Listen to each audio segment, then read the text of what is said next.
All right, it is 11 o'clock, and we like to begin and end on time.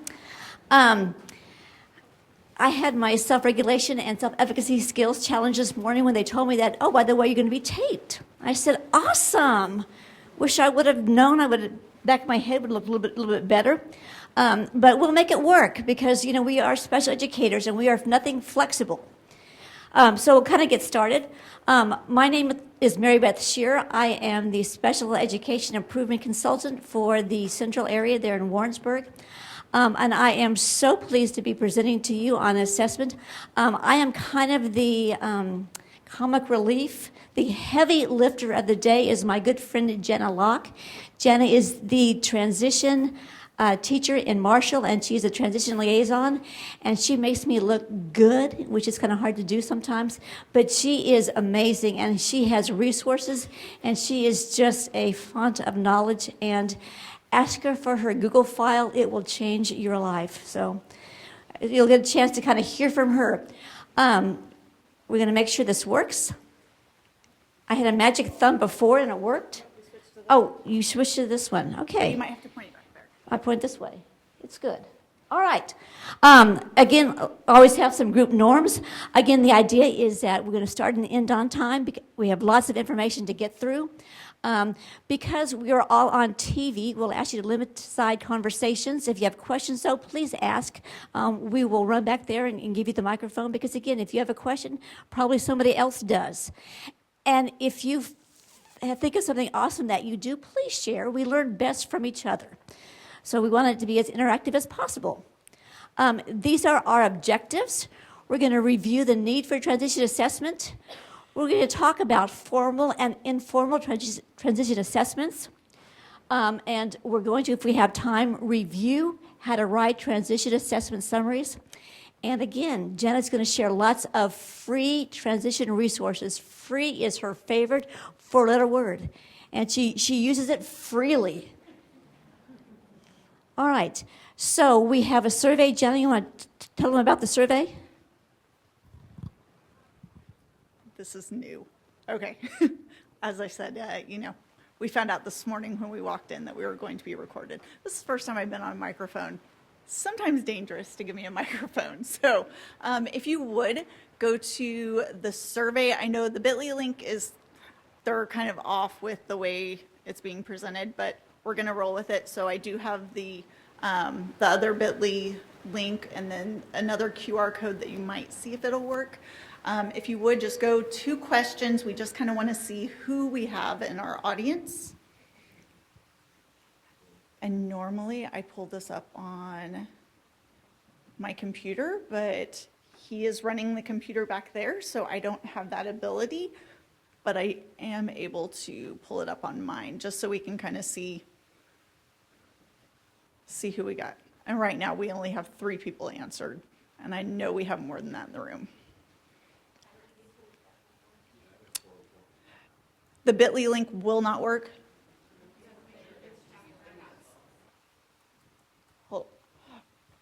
Well, the things might be out. We're realizing that when they're projecting it up here, the way it's being done, it's outside of the line. So you may just have to type in the bit.ly link instead.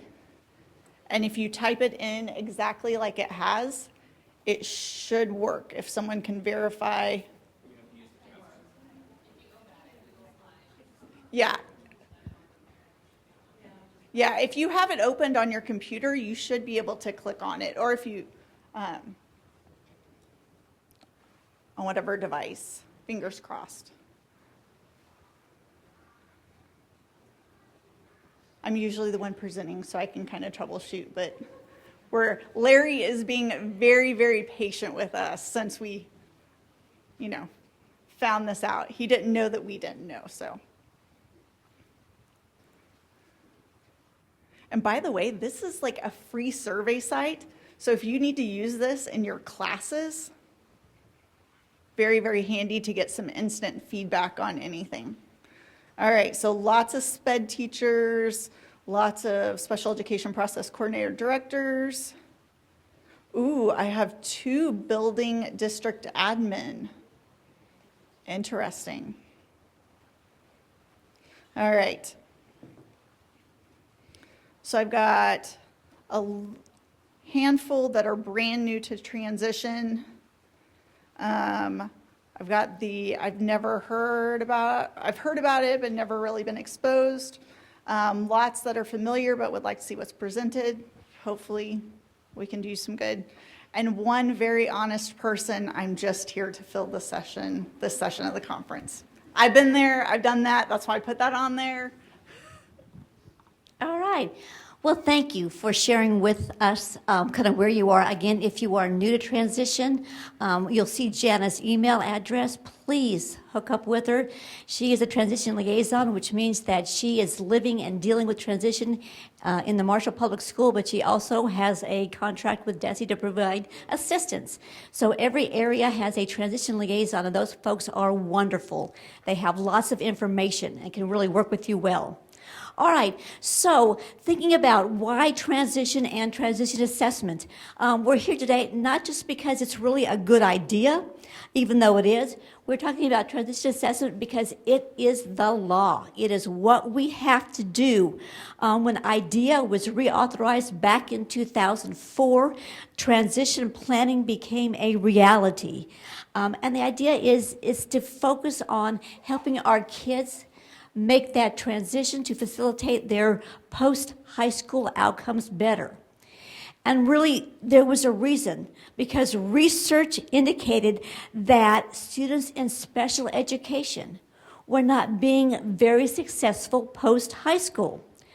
When we looked at the research, according to the National Center for Special Education Resource on Post-High School Outcomes, it told us that students in special education were less likely to enroll in post-secondary school than their same age peers. They earned less than their same age peers. They were less likely to be engaged in job training programs than their same age peers. They were less likely to be living independently than their same age peers. Young adults with disabilities were less likely to be married or in committed relationships. They were entering the correctional system at much higher rates than those without disabilities. So that means that we needed to do something to make sure that that transition to post-high school was more successful. So what we know about transition, it must start before the student turns 16. When I work with new teachers, the first thing I tell them to do at the high school level is get your calendar out, mark birth dates. Because so often we think of, okay, when they turn 16, we'll do it. But sometimes they turn 16 in the middle of the year. And when we write that IEP, they're 15. So making sure the IEP that's in place when they turn 16 has those transition skills. It must be individualized. We don't have every child in special education, regardless of their diagnosis, doing the same thing. It must meet their needs. Some of our kids can go on to college and be successful. Some of our kids may have to go into supported employment and be successful. So it needs to meet their individual needs. And again, based on their strengths, preference, and interest. What do they want to do when they graduate? What are their interests? What are their aptitudes? Do they want to work inside? Do they want to work outside? Do they want to have a boss? Do they want to work for themselves? Do they want a task that's very structured? Do they want it to be very open? And again, based on what their own unique strengths, preferences, and interests are. And again, to do that, we need those assessments. And again, we need to have them develop functional skills for work and community life. They need to be able to be successful, not only in a work situation, but in a living situation within the community. The law specifies that we look at age-appropriate transition assessments because as a part of that transition IEP, we have to have coordinated sets of activities, things they're doing based on what those assessments tell us they have interest in. And the assessments need to be age-appropriate. And that means some of our kids who are ID, who have lower cognitive functioning skills, we can't give them an assessment that's set up for a third grader. Even though they may be reading on a third grade level, it has to be appropriate for their age level, and that can get really challenging. But we have lists of good resources for kids who have lower cognitive skills that are age appropriate. And again, we know that according to the law, when we develop that transition plan, we have to address specific areas. We have to address the area of training and education. What sort of training and education will they need to be successful when they graduate? Will they be one of those students that goes to the Thrive program that UCM is advertising outside this room? Will they go to maybe a career center for post-high school work? Maybe they're a kid that can go into college. Maybe they're going to go to a training program, but what is it? So for all kids, we address that training, education. And then the area number 2 is employment. What do they want to be? What do they want to be employed as? What can we do to help them in that area? So we know that number 1 and 2 we have to address for all students. The third one is independent living skills where appropriate. If you were here yesterday, they talked a lot about that in the past. We said, oh, independent living skills, those are for our lowest functioning kids. This student's LD, they're going to go to college, they're going to be fine. I don't know about many of you how ready you were to live independently. I will tell you, I made many mistakes. Now, I did not turn any of my clothes into pink like they talked about yesterday, because I knew how to do laundry. But man, did I get myself into some credit card issues that took some years to unwind. I didn't know anything about interest rates. I didn't know anything about buying a car. So again, when you think about what it takes to live independently, there's a lot of things that we can do, because we know our young kids have these high ideas. Boy, they're going to be driving that sports car. They're going to be living in a nice apartment. And again, you're like, okay, do you know how much that costs? You know, I have 2 grown daughters, and we're having those conversations now. And these are bright girls that graduated from MU Sinclair School of Nursing, bright girls. But we've had to have those conversations. So I really think, I'm not sure I've ever met any child, and I was a public school educator for 34 years, that graduated ready to live independently on their own. And again, we need to utilize them for goal development. When we look at those IEP goals, when we look at those transition goals, again, they need to be based on assessment. It's not what we think is best for the child, it's what that assessment tells us. And again, it may be based on learning styles inventories. What kind of learners are they? Are they visual learners? Are they auditory learners? Do they need to hear the information read to them? Employment inventories. What makes sense for them to work? Where is a good place for them? What matches with their academic skills? I can tell you I would have never been an actuary. I don't like math. I don't do math well. So again, talking to kids about what skills they have, what they like to do. We have a lot of kids who want to be video game developers. Takes a lot of reading. If you're not willing to read, that might be a hard area for you. Those independent living inventories, what can they do? You know, can they do laundry? Can they don't balance checkbooks anymore, but can they figure out to keep track of their debit cards? You know, can they cook? All those things are important. And those self-determination inventories, can they advocate for themselves? If they're going on to college, can they meet with the Office of Accessibility and talk about what their needs are? If they're getting that first job, can they talk to their employer about what sorts of needs they may have? So again, all those things are very important as we go through that process. And again, it's important, I know we talked about this yesterday for those that were here, understanding the difference between formal assessment and informal assessment. And you'll need some of both. I'm a big believer that it's really important. I know that At the triennial evaluation, you decide, do we need to do any testing? I'm a big believer, during their high school years, do a full battery. If they're going through voc rehab, if they're going to any other agency, they're going to want to see formal assessments. Go ahead and do a full battery somewhere during their high school career, and do those formal assessments in terms of transition. And we'll talk about what those are and what they look like. They're standardized. They may be given on an annual basis. They're norm referenced. A lot of times they're done individually. Parent consent is required, and it helps you decide on what goal selection, what direction, because again, they're a little bit more comprehensive. So you're developing goals based on that. And then we have those informal assessments, those little quick surveys. They're non-standardized, they're ongoing. You might do it a couple times a year. You might give them as a group or during class.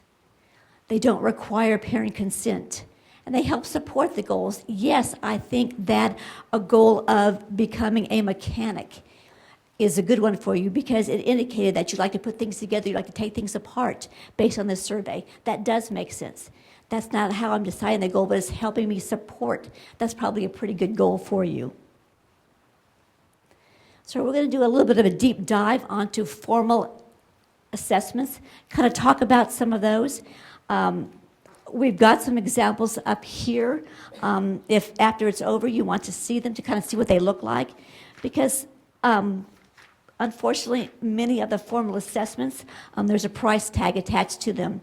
Most of your RPDCs do have examples of some of these assessments.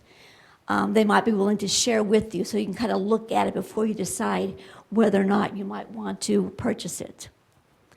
I spent most of my career as a superintendent, and I will tell you right now, there's a lot of money out there. So if there's ever a good time to ask for a test, this is the time. There's still lots of COVID money out there, so if you need assessments, this is the time to ask. So again, as a reminder, formal assessments, they are standardized. They may be given as a part of a reevaluation. They're norm referenced, most of the time given individually, require parental consent. The only caveat to that is if it's a part of a curriculum, if you have a transition class, and as a part of that transition class, you give the Oasis, you're going to be okay. But if you're pulling that kid out and doing it individually for just that child, it's part of the evaluation. You need parent consent. And again, this is kind of how you decide what goals, what goes in that transition plan that you're working toward. All right, so sometimes we don't think about cognitive intelligence assessments, your Wechslers, as helpful in transition planning. But again, thinking about those cognitive abilities, thinking about the information on things like processing, the verbal reasoning gives you a lot of information in terms of what types of careers make sense for a child. They can really factor heavily into that. The same thing with the academic assessments you have to give. Being mindful of what their strengths, what their weaknesses are, will give you good information to help have conversations with those students about what types of careers make sense for you, what types of careers make sense for them. And don't forget that we give the WISC a lot, we give the WACE a lot, but we have things like the Stanford Binet or the LIDER for our nonverbal kids to get other information. But again, utilize those to kind of help you begin thinking about what makes sense.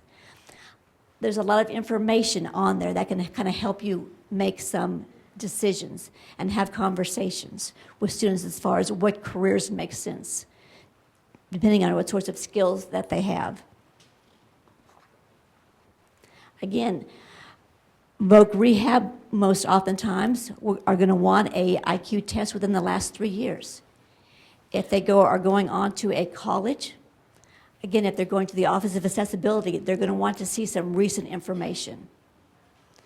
So even though it's a lot of work and sometimes it's kind of challenging, it's good to set those kids up. Because again, if they graduate and don't have a recent IQ test, then sometimes they require the parent to go out and get one for a child. And that can get into lots of money. So again, I think it's really a good idea to help your students out, help them facilitate that transition, and do that formal reevaluation during their high school career.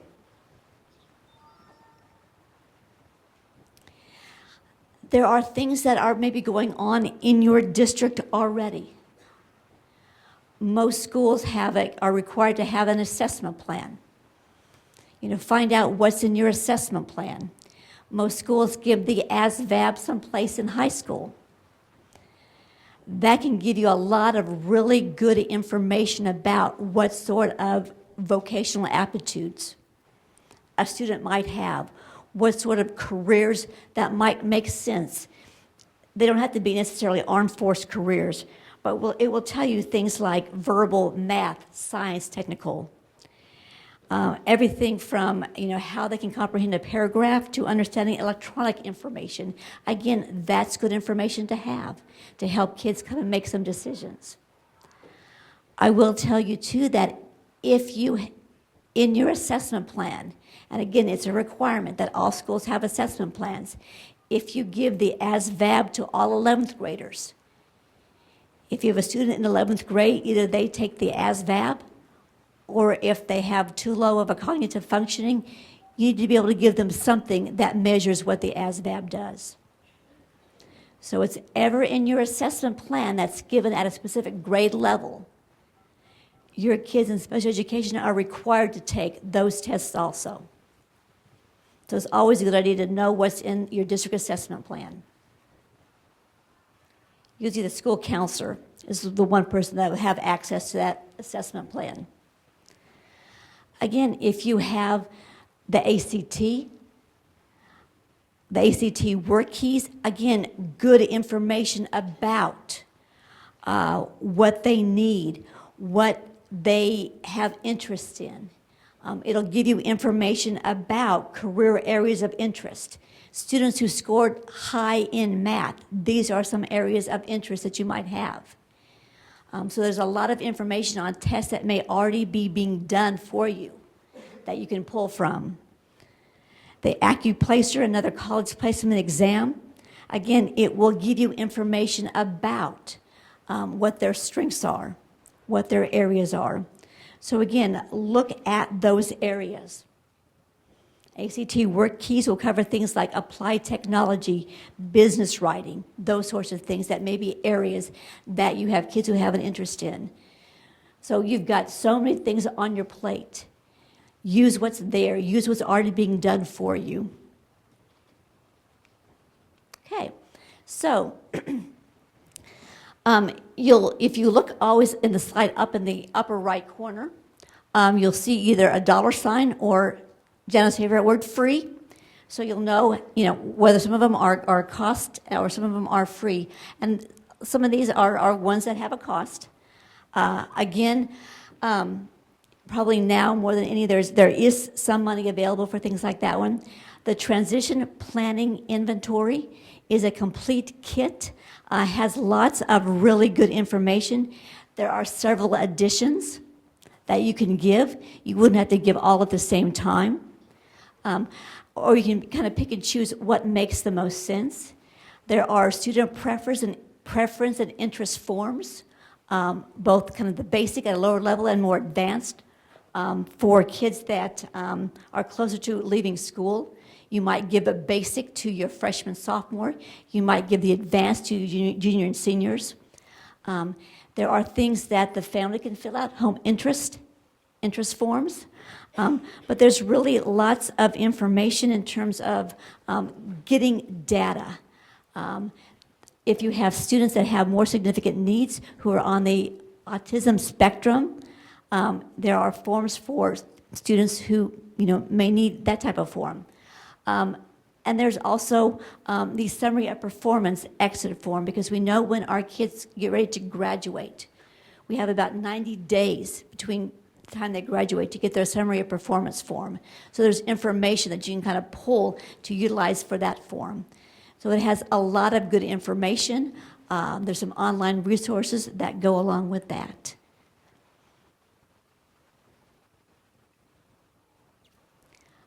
The Transition Behavior Scale, 3rd edition, again, another rating scale.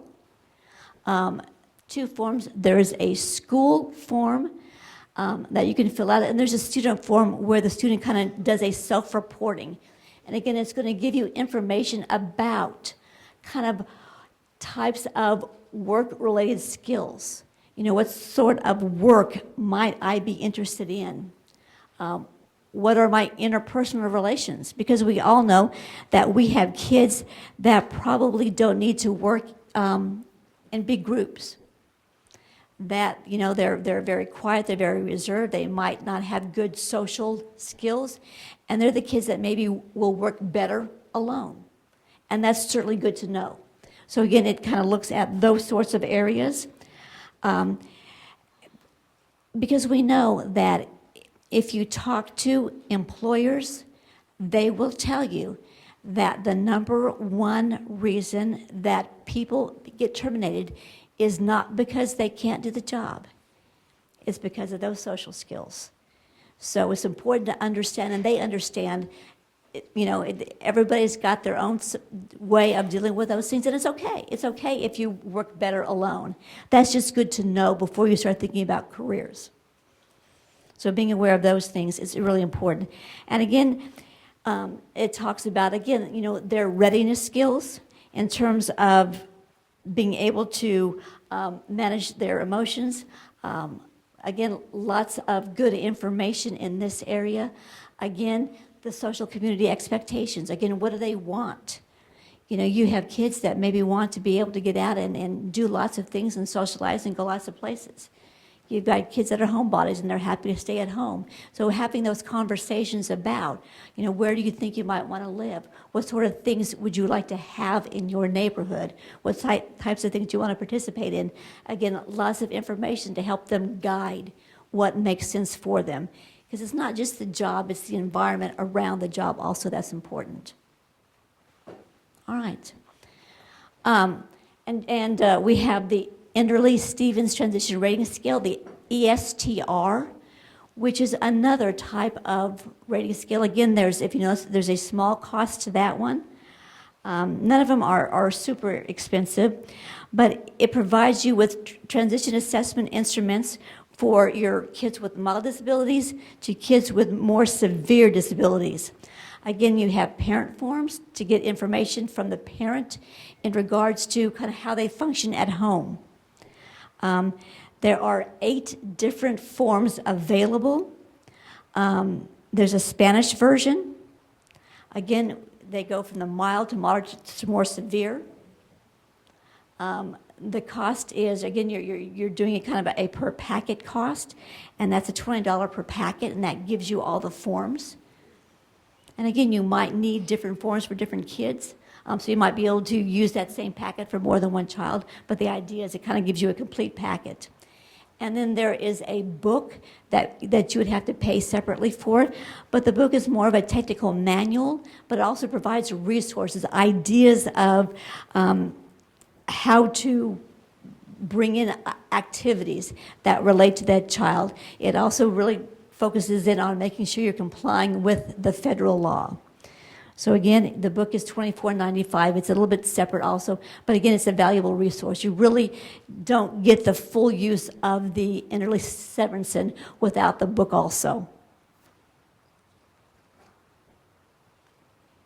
Okay, we have the Occupational Aptitude Survey and Interest Schedule, otherwise known as the Oasis. Okay, and again, thank you, Vanna Jana. There's a small cost to that one, but again, it looks at a couple different areas. You know, you can have them take both of these surveys, or maybe you can kind of spread it out. One of them talks about the aptitude. What are they good at? what do they have those skills in? What are those kind of those natural skills? And again, it kind of spells them out. Is it numerical? Is it spatial? Is it general ability? Is it manual dexterity? And again, that's important to know as you begin thinking about a career. You want an area that maybe you have some natural aptitude, so you're not maybe having to stress so much. I knew very early I have very little numerical aptitude, so I didn't go in that direction. I focused more on a verbal aptitude. Manual dexterity, you would not want me fixing your car, I guarantee you. But we have some kids who are very good about those sorts of things. And the other ones are, we have interests. And sometimes we have an interest in something, and the interest is so great it can overcome a aptitude issue. But we look at what are the interests? Are they artistic? Are they scientific? Are they nature? Are they protective? And again, then we can have conversations. What does that mean if you are naturally high and protective? What are protective careers? What sounds interesting to you? So they really help begin guiding discussions with your kids, thinking about other areas. Because so often, many of our kids maybe haven't really had realistic thoughts about what they wanted to do. They may want to be that NFL player, despite the fact they haven't played football since Pee-wee. But they may not have understood that there are careers in different areas. They talked yesterday that sometimes, they think they want a medical career because, they want to work in a hospital. Well, there are lots of hospital jobs that don't require that medical background. You may be in billing. You may be maybe a secretarial. There are lots of things if that's an area that's kind of interesting to you and kind of helps kids kind of narrow down what makes the most sense for them. The test kit is in about the $200 range.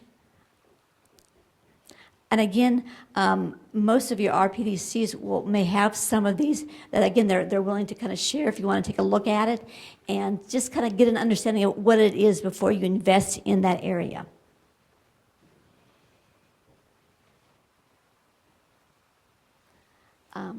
We have the Casey's Life Skills Toolkit is another one that we have a lot of folks use.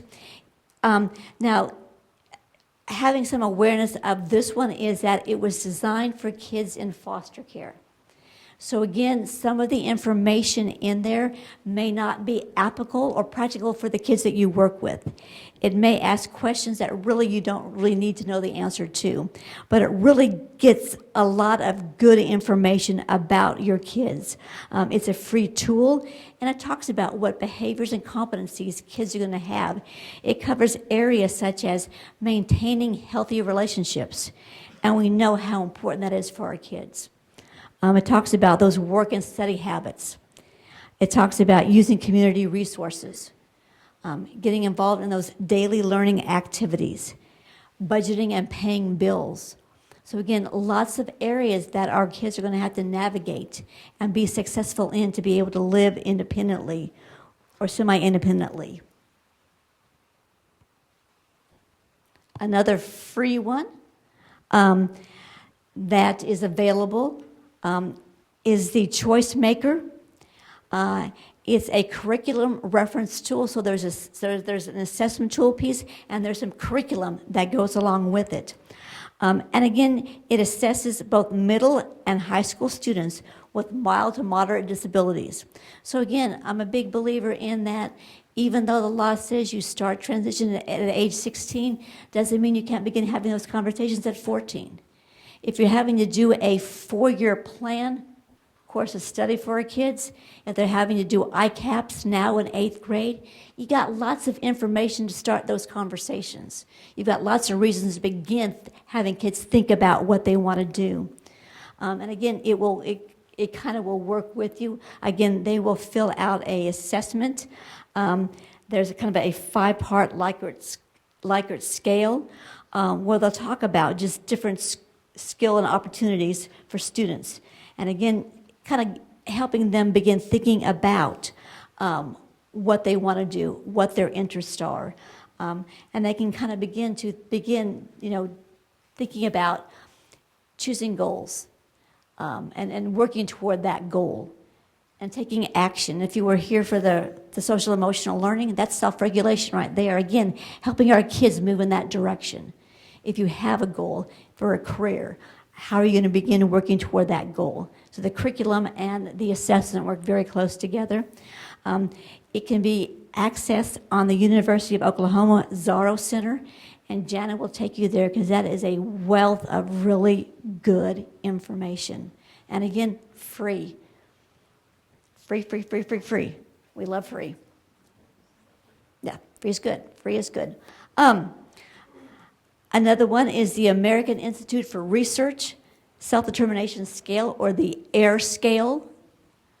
Again, it is a profile that talks about students' level of self-determination, because we know that if they're not self-determined, they're not going to have the skills when they're out on their own. When they don't have a teacher saying, did you get your homework done? When they don't have that helicopter parent that says, get up, here's your books, I've got your laundry done. They need to be able to develop those skills on their own. And so it kind of helps in that area. Identifies area of strength and areas they need to begin working on. And again, it helps identify some special education goals that you as a teacher can begin working on. If there's an area of deficit, they'll list some specific goals that may be good goals for that transition IEP. And maybe activities that the teacher does, maybe activities that the parent or the student does. And there are forms in Spanish and French. So if you have kids from who speak a different language, that can be very helpful. And again, this is also on the Zorro site. And Jana will take you there. All right. The next one is the ARC Self-Determination Scale. There you go. Got the book. And again, it talks about and determines strengths and weaknesses of adolescents with disabilities. Again, it helps with their educational planning. It helps them begin to thinking about the whole area of self-determination. It will give you scores in things like autonomy. Are they able to take care of themselves? Are they able to handle themselves? Their self-regulation. Are they able to, set a plan? Are they able to regulate their emotions? We look at their self-realization, their self-determination. So again, it'll kind of give you a score in each of those areas. And it will allow you to kind of, again, set some goals, help them have discussions about some things that they can do to be able to move forward. All right. This is another one that is free. That is TAG, sorry. Whoops. I saw the OU and thought it was Oklahoma University. Sorry. The Transition Assessment and Goal Generator, what it does is it looks at those non-academic behaviors in terms of how it relates to on-the-job situations and employment. And it has 3 versions. Again, you have the student form that they will fill out. You have a form that the parent can fill out. You can have a form that the teacher fills out. Because again, sometimes we see different things in different places. And again, we look at their persistence, their goal setting and attainment, their ability to interact with others. Do they understand what their disability awareness is? Do they know where to get support from their community? And so the idea is that then once you get them scored, it might give you some ideas of what goals would be helpful. Even though there is a cost, there is a free sample that you can kind of utilize. You can plug in one of your students and utilize them to see if you get some good results back. They are getting ready to pilot a TAG middle school in spring of 2003.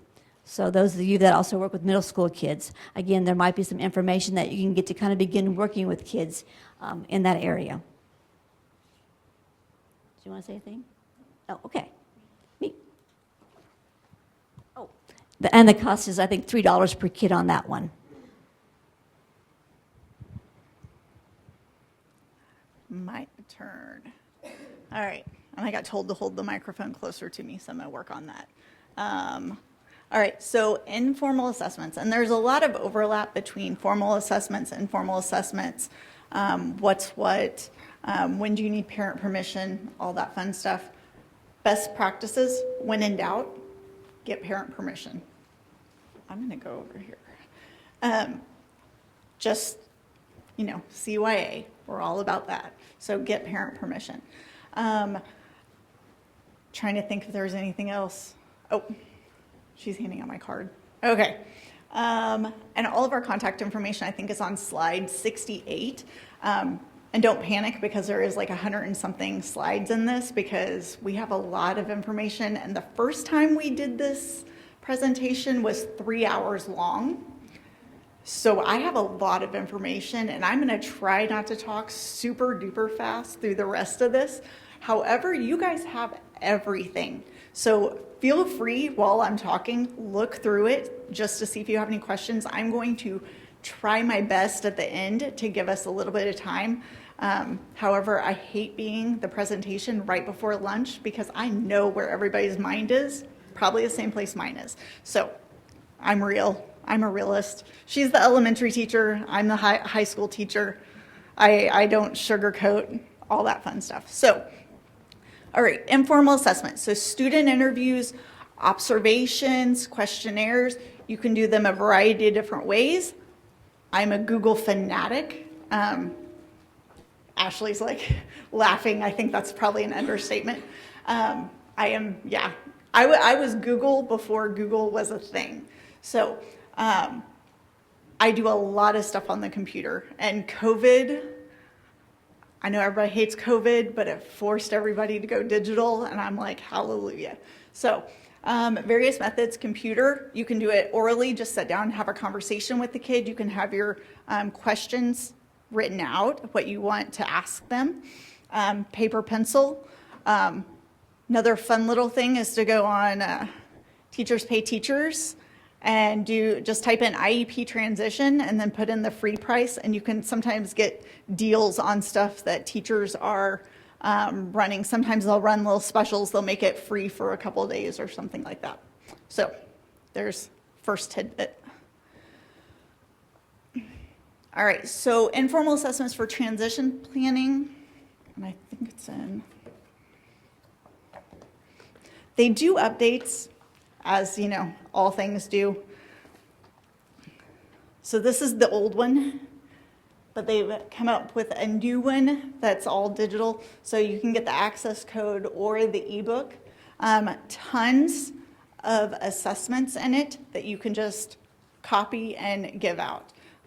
You could go ahead and turn it into like a computer file, Google form, so you can distribute it. Informal assessments for transition series. So this is a 3-book combo that has everything outlined into post-secondary education, independent living community, and employment. So tons of stuff in those. However, the one previous does cost and this one does cost. I promise I have a ton of stuff that's free if you'll just bear with me while I get through the stuff that costs money. And I've got some ideas for if you're a small school district, been there, done that. You know, you are the SPED department, like how am I gonna do this? So I've got some ideas for you to get some funding. The rubrics for transition. This is a fun little thing. I have a lot of this stuff. However, when I say that my school year was on fire, I'm talking literally, like our school caught fire in November and I was displaced till April. Everything is packed in boxes. I had to go buy a presenter remote last night because I could not find mine at my house. I'm pretty sure it's packed in a box in storage at the school where they are renovating everything over the summer. So I apologize, I don't have everything that I normally have with me. However, if you want pictures of something, let me know, and as soon as I locate it, I am more than happy to send a few pictures of like the table of contents, some of the things. Probably not supposed to do that, but I don't have them with me, so I don't know really what else to do.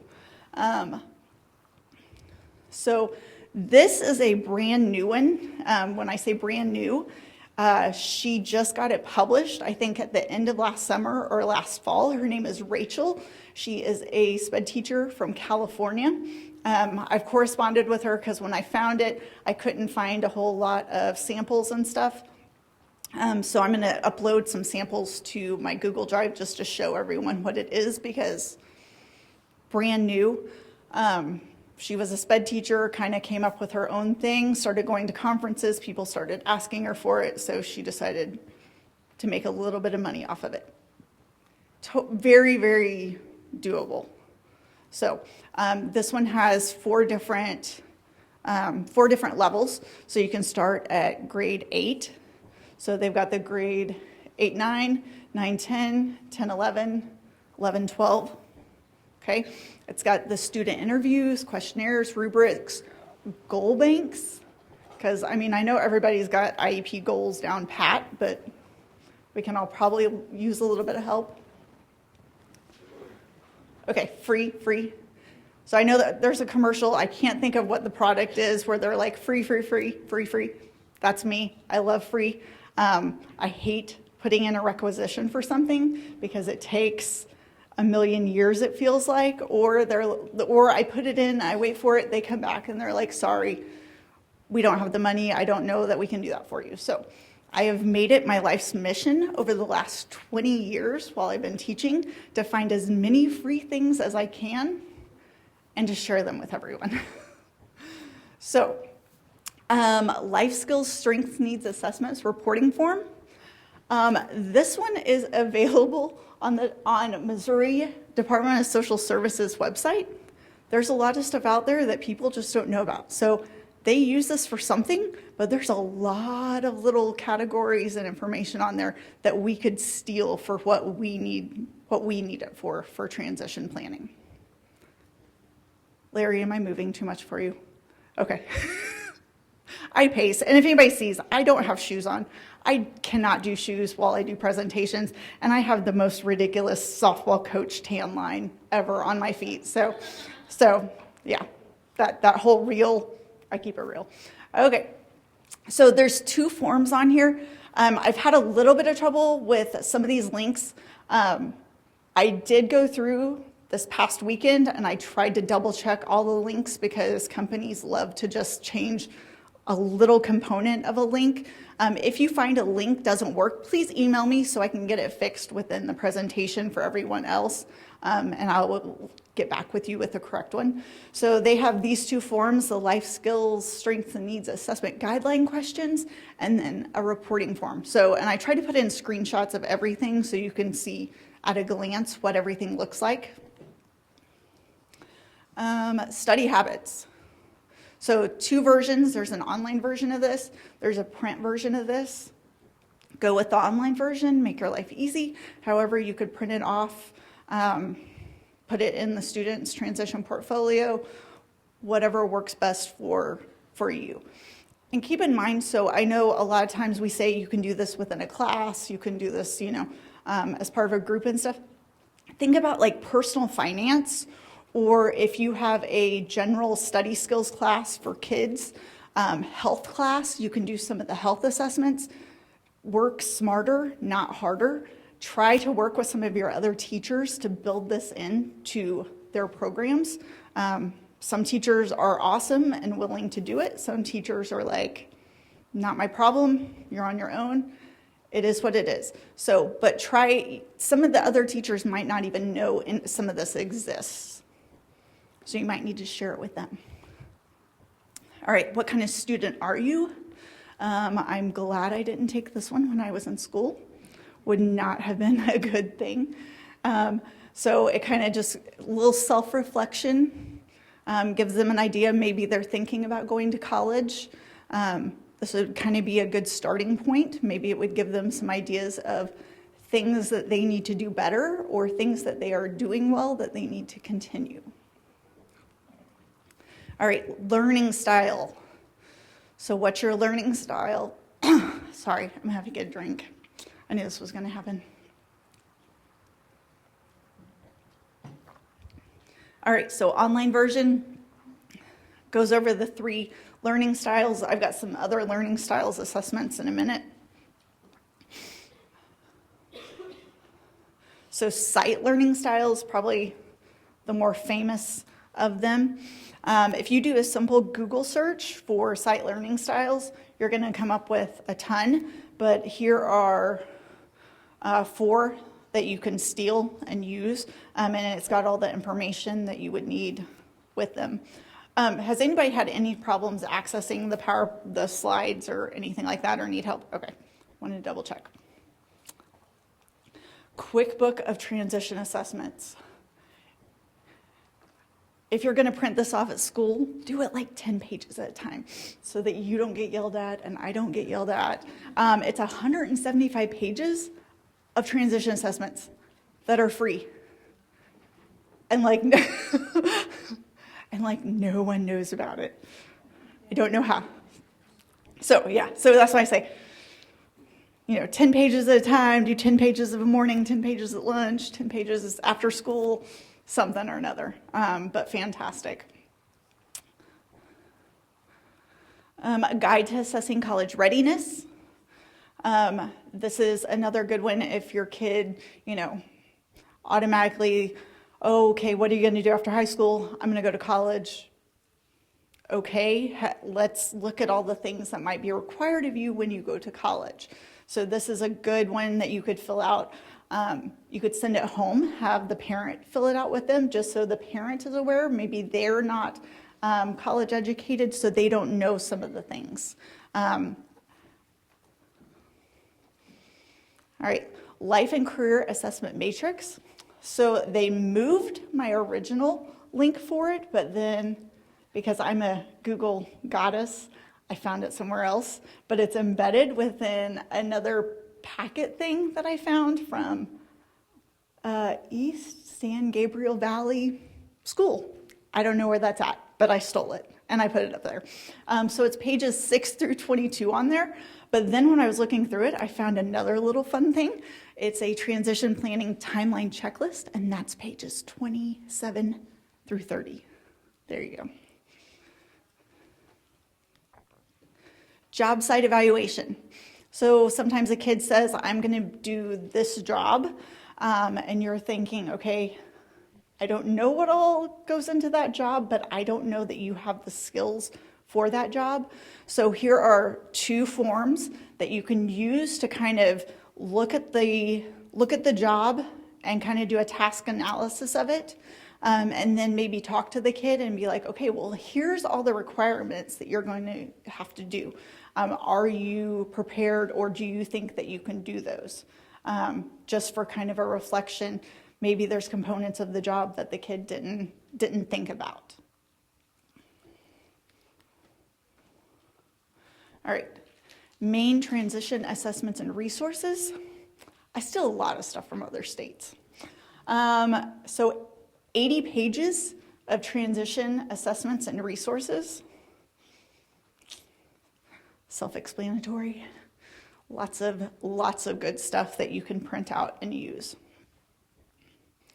And if you are in a green-friendly school, you can actually do these as a PDF. And if you've never used Kami, or you can use Adobe, and you can write on the PDFs. So there's 2 that you can use. If you have questions about those, feel free to email me. All right, South Dakota career wonders. When I say I steal stuff from other states, like that is like, I got lots of good stuff. So they have 52 pages of a workbook that you can do with kids. Just kind of use your best guess if you think it's appropriate for your kids. I'm a huge proponent of starting transition itty bitty, just to start facilitating that idea with the parents and the guardians and the kid of what are you going to do after high school? Because sometimes they get to high school, that first IEP meeting when the student's going to turn 16, and you're like, okay, let's talk about transition, and they're like, what? Never even heard that before. So there are a ton of things that you can do with the littles, getting them ready for career stuff, things that you might not even think about. Think about career day at school. You could have them write reflections over what was the one that they thought was the neatest or the one that they're most interested in. You can stick that information into the IEP and have it. All right, career launch. I found pieces and parts of this, and I'm talking with the people who own it to try to figure out how to get the rest of it. But I'm beginning to realize I don't think they knew that it was online. So download this before it goes away. And then I had trouble kind of saving and editing. So if you do upload to Google Drive and then re-download it to your computer, it works perfectly. So I don't know what it was. But I emailed them, they emailed me back, I emailed them again saying, hey, where's the rest of it? And they ghosted me. So there's that. Careers Are Everywhere activities workbook. So another one that goes through the career clusters.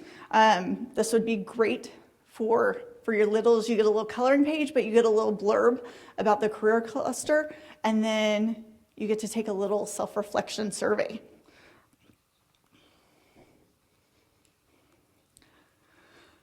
Career exploration lessons for 6th, 7th grade. I don't know what the 5 is. Not sure on that one. So exploring.org. So 190 pages. Please don't print this one off. Look through it. But if you wanna see, I included the table of contents. Lots of lessons that you can incorporate. Incorporate them into math, talking about salary. Incorporate them into English, researching a career and just writing a reflective essay on it. There's so many ways that you can incorporate a lot of this stuff into what you already do or what you already have to do. Minnesota. Okay, I just say it because it's fun. So they are revamping their website. So I know that one, some of the links are broken, but sometimes you can use it. I did put the disclaimer, I highly recommend downloading all the forms since the site is no longer supported. If you have trouble with any of those, let me know and I will see if I can get the exact thing pinned down to send you for you to download. Tons of activities that you can do. I see a status 404. Yeah, okay. How am I doing on time? 59. Okay, wow. Okay, Oklahoma Department of Career and Technology Education. Okay, they have a whole curriculum out there, free for everyone to use.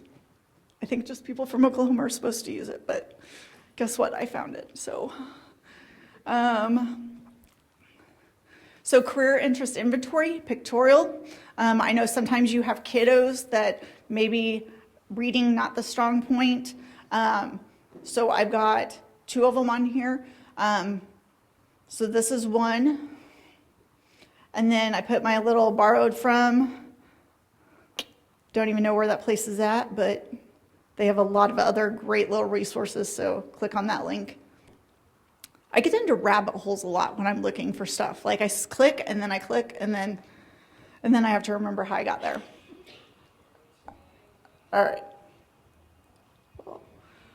All right, Pictorial interest inventory. Okay, so this is one, it has realistic pictures. I would recommend making your own, going out, taking pictures of people in your community and subbing it in. Just use this as a guide for it. A lot of kids will kind of identify better if it's someone they know, someone they're familiar with, than just a random picture that you're showing them. All right, Zaro Center. Oh my goodness. Buckle up. All right, they have so much stuff on there. If you haven't been on their website, allow a couple hours because it is a ton of free stuff. I think about the only thing that does cost on there is the tag assessment. They are kind of revamping. They were the Zaro Center for Learning Enrichment. Now they're the Zaro Center on Transition and Self-Determination. So a lot of different things. All right, and I'm going to talk really fast to get through the rest of this. And then if we have questions, if you want to come up and look at stuff, I'll stay here into lunch. I'll volunteer Mary Beth to stay into lunch too. All right, so they have transition resources, curriculum, assessments, so much stuff. So significant and multiple disabilities, this is all on there, free.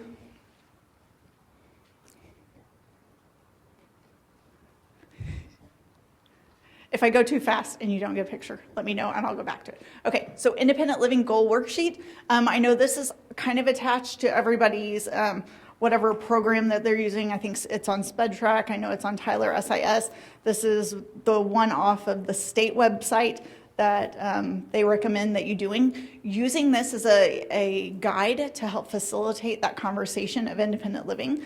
But do keep in mind that there's a lot of things on here that kids without disabilities may have trouble doing. So just use it. It's not if you can't do all this, you're going to fail. Use it as just a guide. All right, life skills inventory, independent living. So this is 9 pages.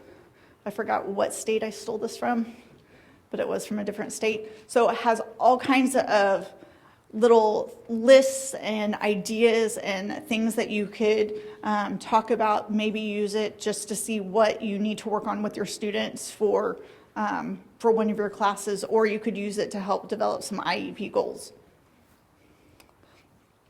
Okay, eJam, this is on Transition Coalition, another fantastic site. If you don't know what that is, I do have a link to that in the post slides, the blue slides. They're the ones we didn't probably get to. Missouri Connections. If you're not using Missouri Connections, shameless plug, session 3E, 4E, she's going to be talking about transition assessments and how to utilize Missouri Connections. Missouri Connections also has the ICAP component that your counselors should be utilizing for 4-year plans. Don't reinvent the wheel. Steal those 4-year plans, put them into the IEP. Like, they're already being done for you, so there's no need to keep doing it. Unless your counselor's not doing it, then you need to do it. But then that's a different conversation. Career cluster inventory. So here are 3 paper ones that you can do. Because I know not every kid has access to a computer. Not every kid is allowed on a computer. So I do have, the paper ones that you can. New parent transition survey. So this does have 2 different versions, English, Spanish. Okay, I'm Determined. I think that we had some of those handouts. So imdetermined.org, bookmark that site. They have the 1-pager. So this would be fantastic for working with elementary kids to start helping them to self-advocate during their IEP meeting. They could use clip art, they could use magazines, they could use words, they could use digital photos, dragging and dropping into those boxes, or create your own. But that way their voice is being heard in the IEP meeting, what their strengths are, interests, preferences, and needs. Okay. There's also a good day plan. So this goes over what helps me have a good day. I have a fantastic day when I can get somewhere that has a Panera and I can have a souffle for breakfast, and maybe I get to sleep in a little bit, which getting a souffle and sleeping in doesn't usually go hand in hand because they're usually gone. But this is another one, fantastic little resource. Do I need to go back? Okay. College and career competency. If you were in the last session that was in here, this is what they were going over. So they have, it's free. They have those four areas that you can get an account. You can assess your students, get that information so you'll know what to work on with who. Utilize that within your IEP. Arkansas, fantastic transition resources. Southeastern Special Education, they have a whole list of stuff. Lakeshore, I don't even know where Lakeshore is, but they got good stuff. I'm guessing, I don't know, but they got good stuff, so. South Bend, and they revamped their website, so they put it into the different areas. So middle school, high school diploma track, high school certificate track, and life skills.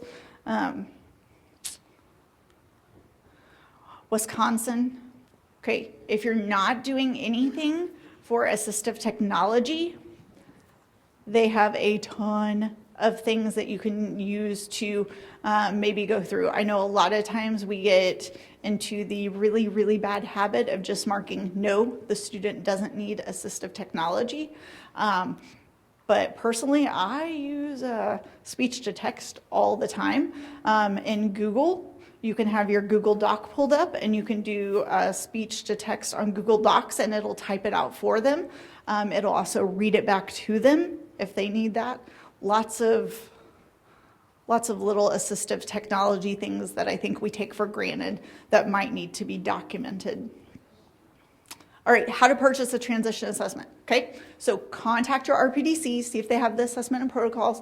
That way you can get your hands on them before, okay? Contact your local SPED cooperative. I know a lot of small school districts have formed cooperatives just so they can kind of share resources, all that fun stuff. If you don't have a cooperative, here's the link on how to start one.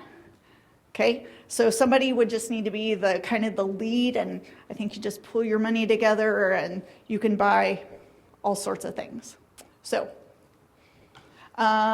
reflection time. I know it's time for, if you would, just go back and do this at some point. I'm not going to make you sit here and do this, but I would really appreciate feedback and any information.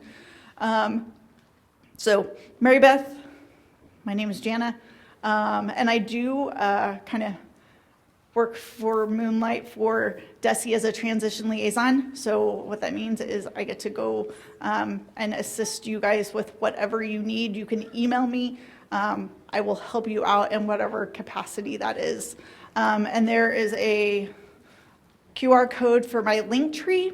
On my link tree, I have a website link for the Transition Triad, and I have a ton of stuff on there if you want to do that. Also on my link tree, I have a link for if you want access to my Google Drive folder. I have hundreds and hundreds of resources on there. Yeah, don't get overwhelmed. I have a ton. I was at a small school district. I walked in my first day. I'm in an orange room. When I say orange room, I mean orange room. The copy machine was in a room 3 times the size of my classroom. I threw a big enough fit. I got that switched at Thanksgiving. But I walked in, I'm like, where's my stuff? And they're like, oh, your Algebra 2 books are up there. I'm like, where's the rest of my stuff?